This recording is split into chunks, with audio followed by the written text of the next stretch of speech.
חדודי לקראת קלה, פני שבת מקבלה.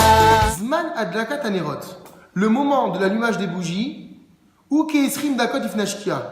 C'est environ 20 minutes avant le coucher du soleil. C'est la limite maximale. C'est-à-dire qu'après ce moment-là, je n'ai plus le droit d'allumer les bougies de Shabbat. Vechen minak bene Sfarad, et c'est ainsi l'habitude des Sfaradim, particulièrement à Jérusalem. De toute façon, vous allez voir aujourd'hui aussi, vous prenez le calendrier, vous voyez l'entrée de Shabbat, c'est environ 15 minutes avant le coucher du soleil. Ou bimkom atzorer, dans un cas de nécessité, yichola ladlik keeser dakot v'nashkia, une femme pour allumer au plus tard 10 minutes avant l'heure du coucher du soleil. Velo tiacher ladlik mamash, elle ne doit pas retarder ad samour la shekia, jusqu'à proximité du coucher du soleil. Quel est le premier moment à partir duquel j'ai le droit d'allumer les bougies? Si Shabbat entre à 20h, est-ce que je peux allumer à 16h? Alors la Torah dit Arotza le Akdim, celle qui veut allumer les bougies plus tôt que l'entrée de Shabbat. Rachaim Mizman Plagamincha, elle peut allumer ses bougies à partir d'un moment qu'on appelle Plagamincha. Qu'est-ce que c'est Plagamincha? Gainu Sha'av Ariva Kodem Ashkia.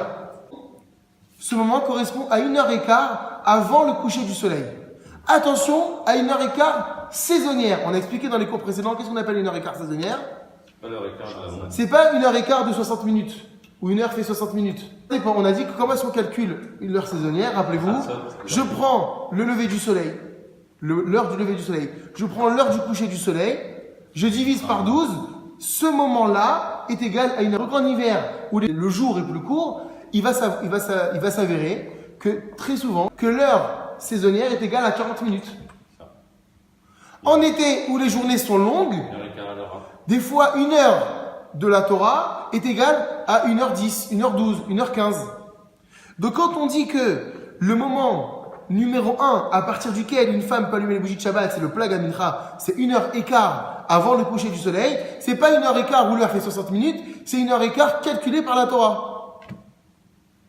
D'accord?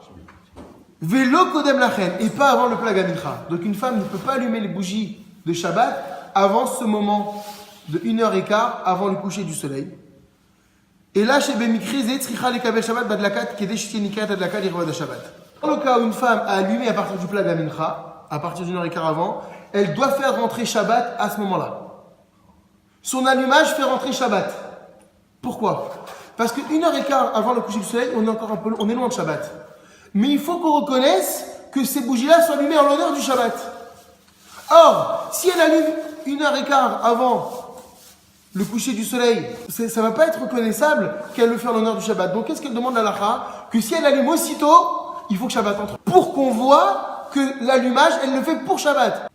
Ou là, mais, Keshemadika, lorsqu'il arrive qu'une femme allume Khatisha Alifnashka une demi-heure avant le coucher du soleil, donc ça y est, on est déjà dans l'air du Shabbat. On respire le Shabbat déjà. On est déjà dans l'aura du Shabbat. Alors, chez Nikar Shublag Kirvada Shabbat, on va voir que quand elle va allumer une demi-heure avant, on sait qu'elle le fait pour Shabbat. Ensricha Lekabel Shabbat Badlaka, elle n'aura pas besoin de faire entrer Shabbat avec cet allumage. Mishiunasui, celui qui est marié, Veshovet Levado, et qui passe Shabbat seul, Beveto à la maison. Dans quel cas, par exemple, Mi Pene Shishto Nimtet Bevet Rolim. Par exemple, sa femme est à l'hôpital, elle est à la maternité. Et donc il se retrouve seul à la maison. Ou bien un autre cas, chez Noseya Levado, il est parti en voyage d'affaires. Lishbat Makamesea, mais du coup, il va passer Shabbat dans un autre endroit. Chayav Leadik Nerot Bivracha. Cet homme a l'obligation d'allumer les bougies de Shabbat avec bénédiction. Af Imishto, Madlika Nerot Bamakom Shnimtsetbo, bien que sa femme les a allumées aussi les bougies avec Bracha. Encore une fois, on a dit que la mitzvah d'allumer les bougies incombe à l'homme et à la femme. Lorsqu'ils sont ensemble, c'est la femme qui a priorité. Mais lorsqu'il arrive qu'un Shabbat, ils ne soient pas ensemble, pour quelque raison qu'il soit, la femme devra allumer à l'endroit où elle passe Shabbat, et le mari devra allumer à l'endroit où il passe Shabbat, les deux avec bénédiction. Attention, on a bien précisé un homme marié. Ce qui veut dire qu'un homme qui est célibataire, qui vit chez ses parents, n'a pas à allumer. Une fille célibataire qui vit chez ses parents ne doit pas allumer les bougies de Shabbat. Donc, je recommence, c'est important de connaître ça. Quelqu'un de marié, quand le couple est ensemble à la maison Shabbat, c'est la femme qui allume en priorité. Lorsque le couple n'est pas ensemble, chacun doit allumer où il est, où il passe Shabbat avec bracha. Pour un célibataire, une fille célibataire, qu'elle soit sfarad ou ashkénaze, si elle vit chez ses parents, elle n'allume pas les bougies de Shabbat. Je répète, qu'elle soit sfarad ou ashkénaze. Une fille célibataire ou un garçon célibataire qui vit hors de chez ses parents devront allumer les bougies avec bracha.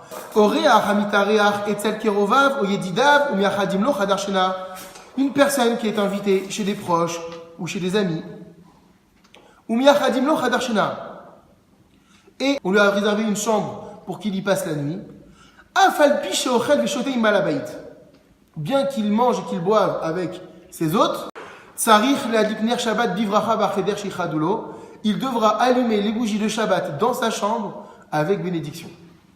On avait expliqué que lorsque on est à l'hôtel en Israël, très souvent, on nous fait allumer les bougies en bas dans la salle commune. Mais on ne le fait pas à l'endroit où on mange. Donc cet allumage, on n'aura pas le droit de faire de bénédiction dessus. Pourquoi ? Parce que je ne vais pas en profiter à proprement parler. C'est pour ça que quand on est à l'hôtel, le meilleur, c'est soit d'allumer les bougies dans l'endroit où on va prendre le repas, soit dans la chambre, quand je vais rentrer chez moi après le repas, où je vais en profiter et je vais dormir là-bas. Maintenant, dans le cas où, pour des raisons de sécurité, la direction ne laisse pas allumer les bougies dans la chambre, on a dit que quand on n'a pas le choix, rappelez-vous,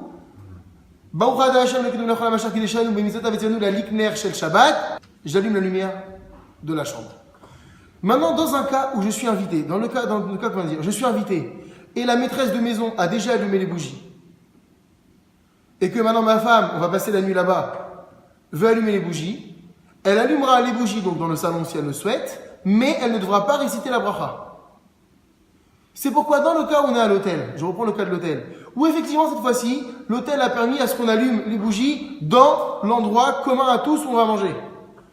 La première qui allumera la bougie fera la bracha.